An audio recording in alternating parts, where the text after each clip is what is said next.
నమస్తే అరుణ శేఖర్ గారు. నమస్తే అండి.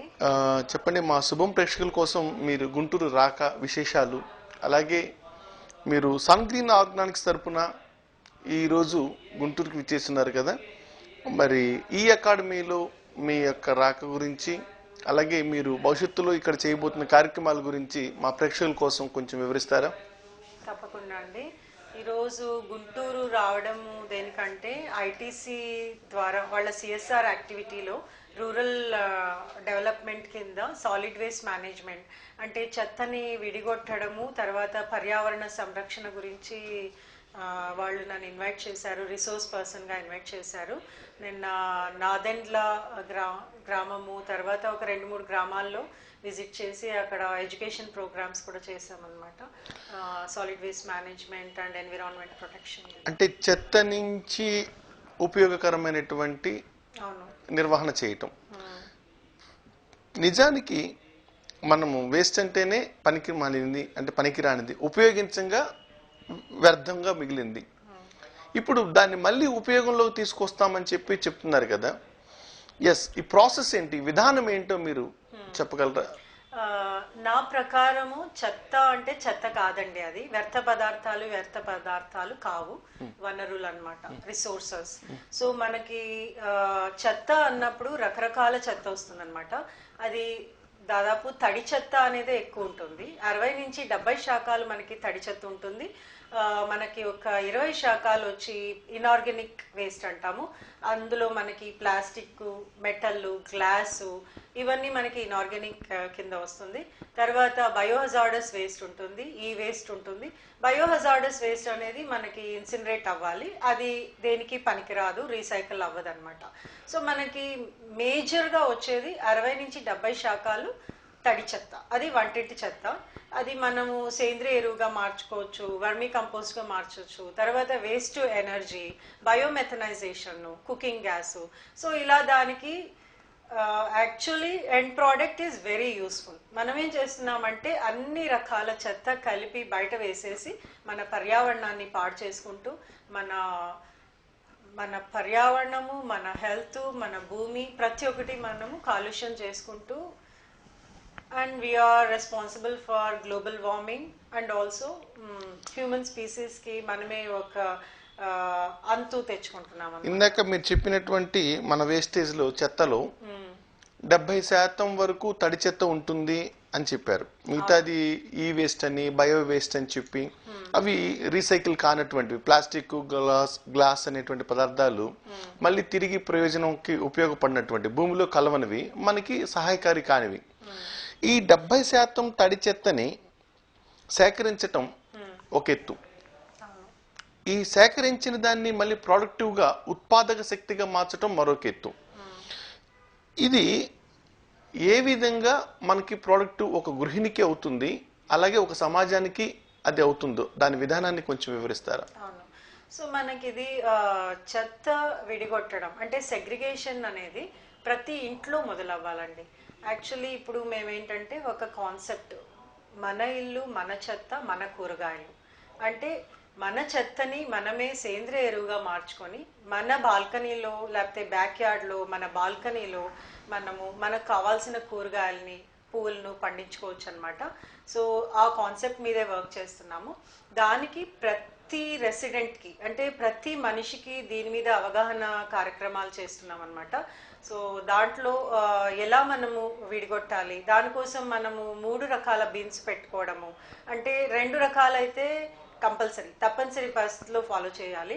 ఒకటి మాత్రం తడి చెత్తకి, ఇంకోటేమో పొడి చెత్తకి, ఇంకొకటి బ్యాగ్ లాంటిది ఏమన్నా బయోహజార్డస్ వేస్ట్కి పెట్టుకొని దాన్ని సెపరేట్గా విడిగా అవుట్సోర్స్ చేసి దాన్ని ఇన్సినరేట్ చేయడానికి ఇవ్వడం. సో ఈ తడి చెత్తని మనం ఏంటంటే ప్రతి ఇంట్లో ఎవరికి వాళ్ళు ఆల్రెడీ ప్లాంట్ లవర్స్ ఉంటే దాన్ని ఎరువుగా, సేంద్రియ ఎరువుగా మార్చుకొని చెట్లు అవి పండించుకోవడానికి we are giving education programmes and awareness programmes చేస్తున్నాము. అలాగే ఇంట్లోనే తక్కువ ధరలో మనము చెత్తని ఎరువు ఎలా చేసుకోవచ్చు అని కూడా నేర్పిస్తున్నాం అనమాట. తక్కువ ధరలో మనకి వాసన రాకుండా పురుగులు పడకుండా. ఎందుకంటే చెత్త అనేది ఏమవుతుందంటే మనము ఒక్క రోజు బయట పెట్టుకుంటే సాయంత్రం అప్పటికి రెండో రోజు అప్పటికి వాసన వచ్చేస్తుంది అనమాట.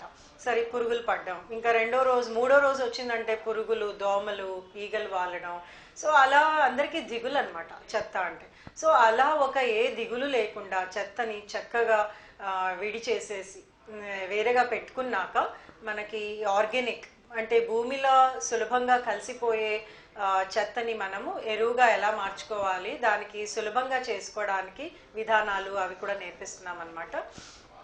ఈ విడిగా పెట్టే పొడి చెత్తని అవుట్సోర్స్ చేసి రీసైకిల్, ఇప్పుడు ప్లాస్టిక్ అనేది మళ్ళీ రీసైకిల్ అవుతుంది, గ్లాసు రీసైకిల్ అవుతుంది, ప్లాస్టిక్ రీసైకిల్.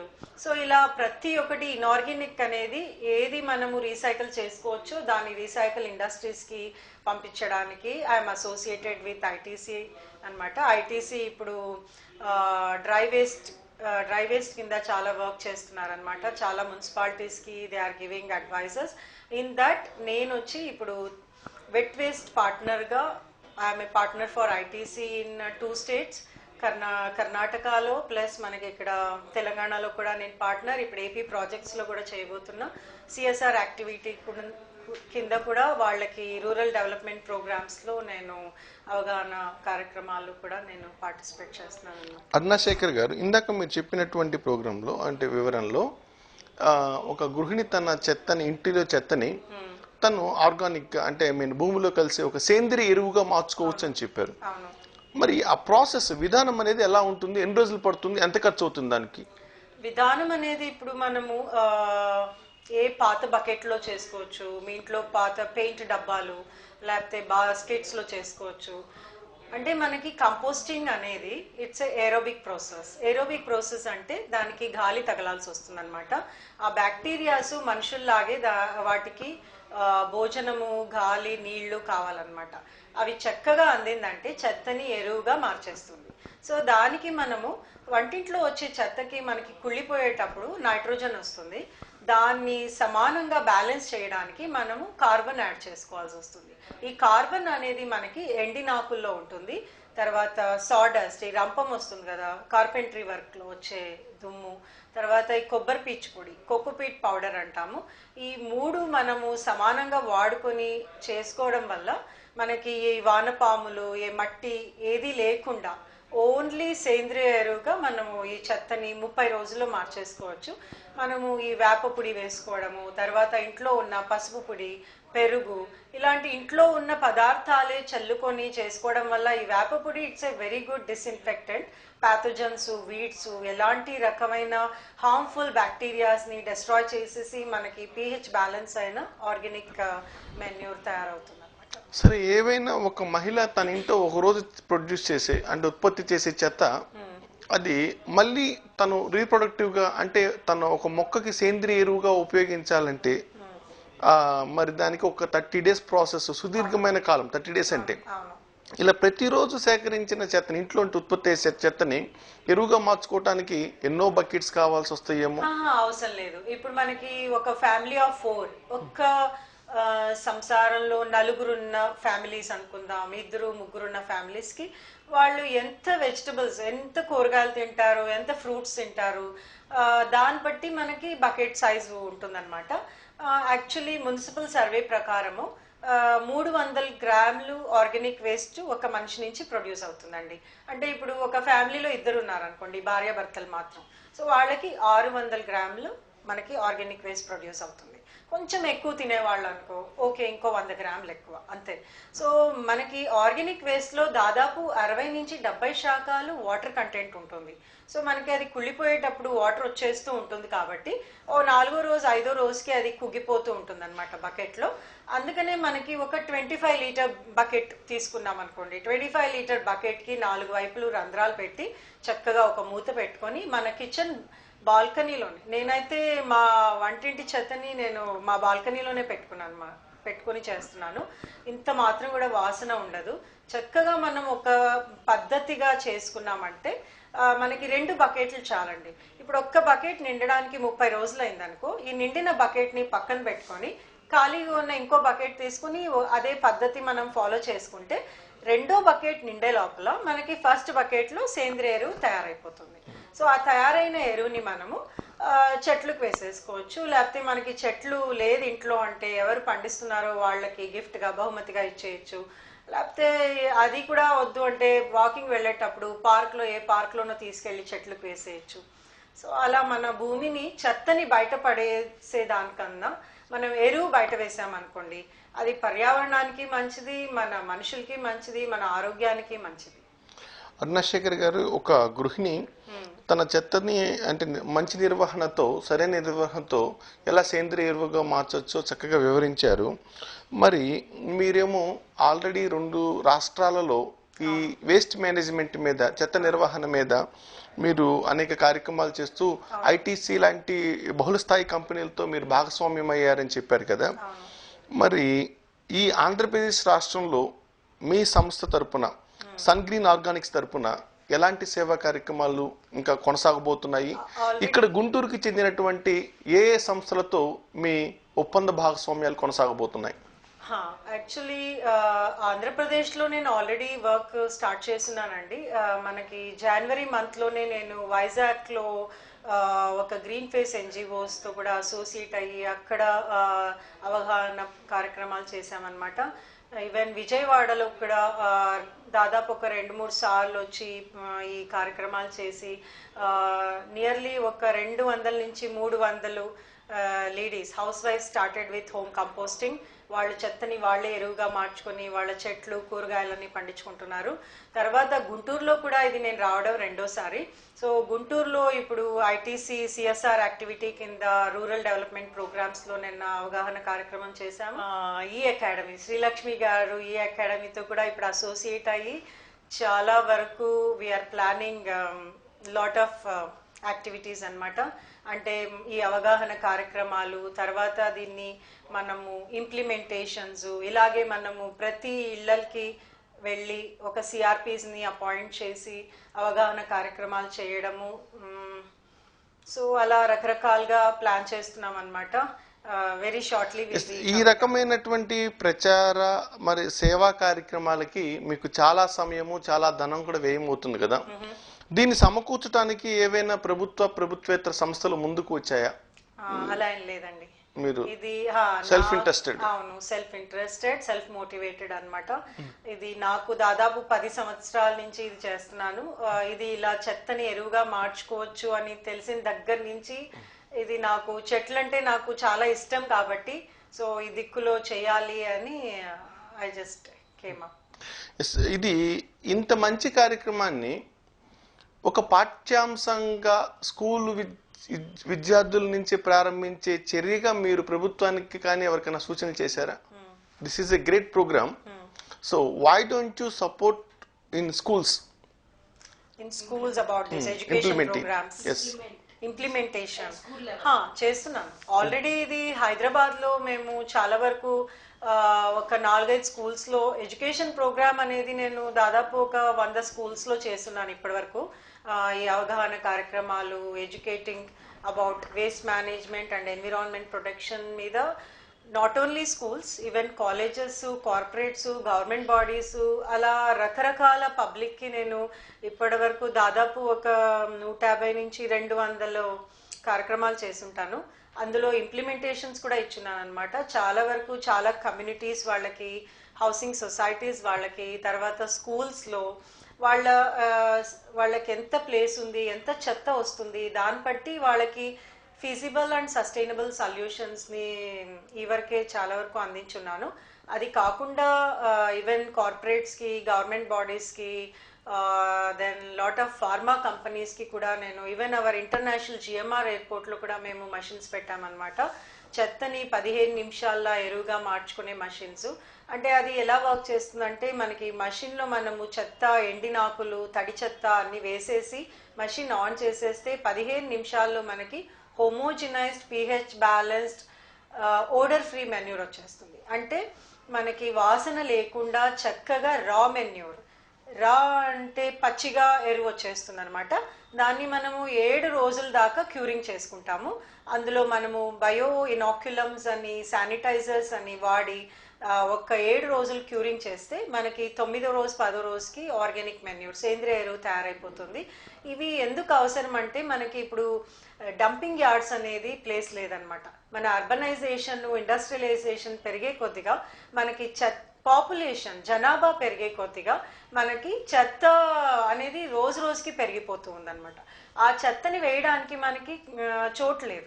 సో ఎక్కడంటే అక్కడ మనకి ఇల్లీగల్ డంప్ యార్డ్స్. ఇప్పుడు ఒక రోడ్లో మీరు తిరిగితే మీ గుంటూరులో కానీ ఇంకో సిటీలో కానీ హైదరాబాద్లో కానీ ఒక 1/2 కిలోమీటర్లో మీకు ఒక 4-5 ఇల్లీగల్ డంప్ కనపడుతుంది, డంప్ సైట్స్ కనపడుతుంది. సో ఆ డంప్ సైట్స్ని మనం డంప్ సైట్స్గా ఉంచకుండా రిసోర్స్గా మార్చుకుంటే మనము ఎలా తగ్గించుకోవచ్చు. సో ఈ ప్లేస్ లేకపోవడం వల్ల ఇలాంటి మషిన్స్ పెట్టుకొని మనకి ఇప్పుడు దాదాపు 1000 కిలోల చెత్తని ఒక 800 స్క్వేర్ ఫీట్ ఏరియాలో మనం ఎరువుగా మార్చుకోవచ్చు ఈ మెషిన్ సహాయంలో. మనకి ఇప్పుడు 1000 కిలోల చెత్త అనుకోండి, మామూలుగా వర్మీ కంపోస్టో కన్వెన్షనల్ మెథడ్డో మేము ఫాలో చేసామనుకో అది మనకి దాదాపు ఒక ఎకరా ల్యాండ్ కావాల్సి వస్తుంది. సో మనం ఈ మషిన్స్ ఈ టెక్నాలజీ బేస్డ్ సొల్యూషన్స్ వల్ల మనము తక్కువ ప్లేస్లో మనము ఎక్కువ చెత్తని అండ్ తక్కువ టైంలో మనం ఎరువుగా మార్చుకొని ప్లస్ ఈ ఆర్గానిక్ మెన్యూర్ అనేది మనం రైతులకి అందిస్తే మన భూమి కూడా బాగుపడుతుంది, సాయిల్ హెల్త్ అనేది ఇంప్రూవ్ అవుతుంది, తర్వాత మనకి దిగుబడి పెరుగుతుంది, అలాగే మనకి మనుషులకి కూడా ఆరోగ్యానికి మంచిది, మన పర్యావరణాన్ని కూడా కాపాడుకోవచ్చు. ఇందాక మిషనరీ గురించి చెప్పారు కదా మేడం. అవును. మరి ఇది 30 రోజుల విధానంలో కాకుండా 10 రోజుల్లోనే మనము అంటే 8 రోజుల్లోనే చెత్తని సేంద్రియ ఎరువుగా మార్చే యంత్రాలు ఉన్నాయని చెప్పి మిషనరీస్ ఉన్నాయని చెప్పారు కదా. ఇవి ఏ స్థాయిలో ఖర్చులు అవుతాయి అదే మనం ఇన్స్టలేషన్ చేసుకోవాలంటే? అది మనకి ఇప్పుడు గంటకి 100 నుంచి 150 కిలోలు చెత్తని ఎరువుగా మార్చే మెషిన్స్ మనకి దాదాపు ఒక 90,000 నుంచి మొదలవుతుంది. స్టార్టింగ్ ప్రైస్ అయితే 90,000. మనకి కెపాసిటీ పెరిగే కొద్దిగా అది ప్రైస్ కూడా పెరుగుతుంది అనమాట. ఈ యంత్రాలని మిషన్స్ని ఎలాంటి కంపెనీలు మనకి అందుబాటులోకి తీసుకొస్తున్నాయి? ఎలాంటి కంపెనీస్ అయితే చాలా ఉన్నాయండి. ఇప్పుడు మేము కూడా మనకి ఫుడ్ ష్రెడర్స్ గార్బేజ్ ష్రెడర్స్ అని మ్యానుఫ్యాక్చర్ చేయిస్తున్నాం అనమాట. నేను ఎక్సెల్ ఇండస్ట్రీస్ అనే ఒక కంపెనీ, దే ఆర్ ఫస్ట్ అనమాట ఇండియాలో number 1. They are pioneers in waste management. దాదాపు 25 సంవత్సరాలుగా వాళ్ళు ఈ వేస్ట్ మేనేజ్మెంట్లో ఉన్నారు. వాళ్ళే ఈ చెత్తని ఎరువు చేసే మషిన్స్ ఫస్ట్ తీసుకొచ్చారనమాట. నేను దాదాపు 10 సంవత్సరాలుగా ఆ కంపెనీతో టైఅప్ అయ్యి నేను ఈ మషిన్స్ని ప్రమోట్ చేస్తున్నాను. ఓకే, అరుణశేఖర్ గారు, చాలామంది సంఘ సంస్కరణకర్తలు చాలామంది మనకి మేధా పాట్కర్ లాంటి వాళ్ళు నీటి ఉద్యమాలు చేయటం కానీ లేకపోతే ఇంకా చేస్తున్నారు కదా. ఇంత విలువైన చెత్త మనకి ఒక మంచి పర్యావరణాన్ని తోడ్పాటు చేయడానికి సహకరిస్తుంది. మరి ప్రభుత్వాలేమో ప్రజల దగ్గర నుంచి పన్నుల రూపంలో వసూలు చేసుకుంటూ ఇలాంటి చెత్త సేకరణ పథకాలకి పబ్లిసిటీ కోసం ఉపయోగిస్తున్నాయి, కానీ మీరు చెప్పిన విధంగా ప్రయోజనకరంగా మార్చట్లేదు. మరి అలాంటి ప్రభుత్వాల మీద మీరు పోరాటం ఏదైనా చేశారా? ఇప్పుడు ఆల్రెడీ నేను జిహెచ్ఎంసీతో వర్క్ చేస్తున్నాను. ఇప్పుడు మోండా మార్కెట్లో వచ్చే దాదాపు 10 నుంచి 12 టన్నుల చెత్తకి నేను చాలా తక్కువ ధరలో గార్డెన్ అండ్ ఫుడ్ గార్బేజ్ ష్రెడర్స్ చేయించి ఇచ్చానమాట. అలాగే ఇప్పుడు మనము ఏమి చెయ్యట్లేదు అని చెప్పడం తప్పవుతుందండి. బికాజ్ చాలా వరకు చాలా మున్సిపాలిటీస్, వార్డ్స్, కమిషనర్స్ అందరూ ముందుకు వస్తున్నారు. ఇప్పుడు మచ్చుకి ఆంధ్రప్రదేశ్లో ఎన్ని మున్సిపల్ కార్పొరేషన్లు, ఎన్ని పంచాయతీలు, ఎన్ని మండల కేంద్రాలు? యాక్చువల్లీ ఇప్పుడు అలా చూస్తే నాకు గన్నవరం పంచాయత్ వాళ్ళు చాలా ఇంట్రెస్ట్గా దాదాపు ఒక 6 నెలలుగా తీసుకోవాలి చేయాలి అని ఇంట్రెస్ట్ చూపిస్తున్నారు. అంటే ఇంప్లిమెంటేషన్ అనేది ఇప్పుడు ఆంధ్రప్రదేశ్లో అవ్వలేదండి. ఏలూరు మున్సిపాలిటీకి దాదాపు 5 సంవత్సరాల వెనుక ఒక మషిన్ ఇచ్చాను, కానీ వాళ్ళు ఇప్పటిదాకా కొత్తగా పెట్టుకున్నారు ఆపరేట్ చేయగా. మరి ఎంత విశేష కృషి జరిపినటువంటి మీకు మరి ఒక ప్రభుత్వ సంస్థ కానీ ప్రభుత్వేతర సంఘం కానీ మీ సేవలను గుర్తిస్తూ అంటే వ్యర్థం అనే దానిని ఉపయోగార్థంగా మార్చేసినటువంటి మీరు మరి మంచి పర్యావరణానికి మిత్రులైనటువంటి మీకు ఏవైనా అవార్డులు రివార్డులు అందించడం జరిగిందా? ఇప్పటిదాకా ఏం లేదండి, కాకపోతే ఇప్పుడు రికగ్నైజ్ చేస్తున్నారు. అవును, అరుణ శేఖర్ అంటే ఇలా చేస్తున్నారు అని. ఈవెన్ ఫర్ మున్సిపాలిటీస్ లో కానీ చాలా వరకు చాలా మున్సిపాలిటీస్ లో కమిషనర్స్ కి నా గురించి తెలుసు అనమాట. అలా చెప్పాలంటే తాడిపత్రి నుంచి చేసి ప్రభాకర్ రెడ్డి గారు నన్ను తాడిపత్రికి ఇన్వైట్ చేశారు. నువ్వు మంచి పని చేస్తున్నావమ్మా అని. వాళ్ళ ఒక మున్సిపాలిటీలో ఒక ప్రోగ్రామ్ రోజు నేను మొత్తము ఏపీ మున్సిపల్ డైరెక్టర్స్, అలా చాలా మంది పంచాయత్లో సర్పంచ్లు, ప్రెసిడెంట్స్ వాళ్ళ ముందు ప్రెజెంటేషన్ ఇచ్చాను అనమాట. అలా ఒక్కటి జరిగింది అంటే అది మున్సిపల్ బాడీస్కి ఇప్పుడు హోటల్ అసోసియేషన్స్లో ప్రెజెంటేషన్స్ ఇవ్వడము. ఈవెన్ వెంకయ్య నాయుడు గారు హైదరాబాద్ వచ్చినప్పుడు ఇంటర్నేషనల్ సింపోజియంలో కూడా మేము ప్రెజెంటేషన్ ఇచ్చామన్నమాట.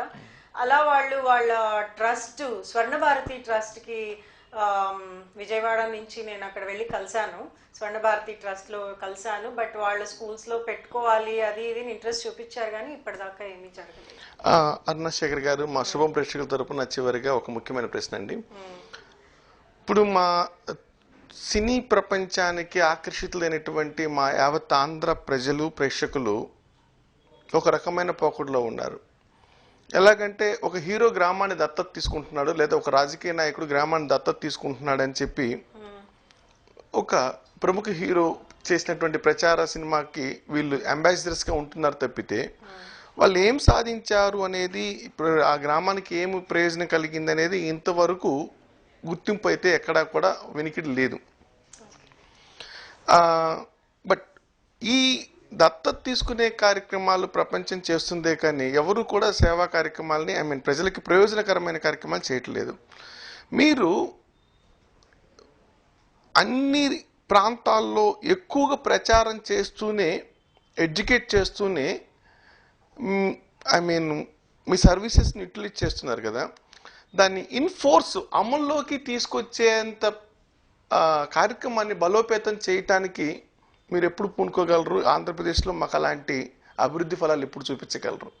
తప్పకుండా అండి, నాది కూడా గోల్ అదే అన్నమాట.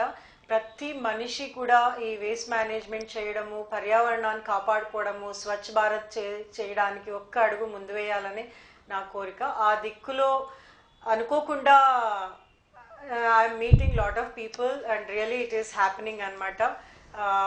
I'm just keeping my fingers crossed and hoping for a good thing to happen in Andhra Pradesh, definitely.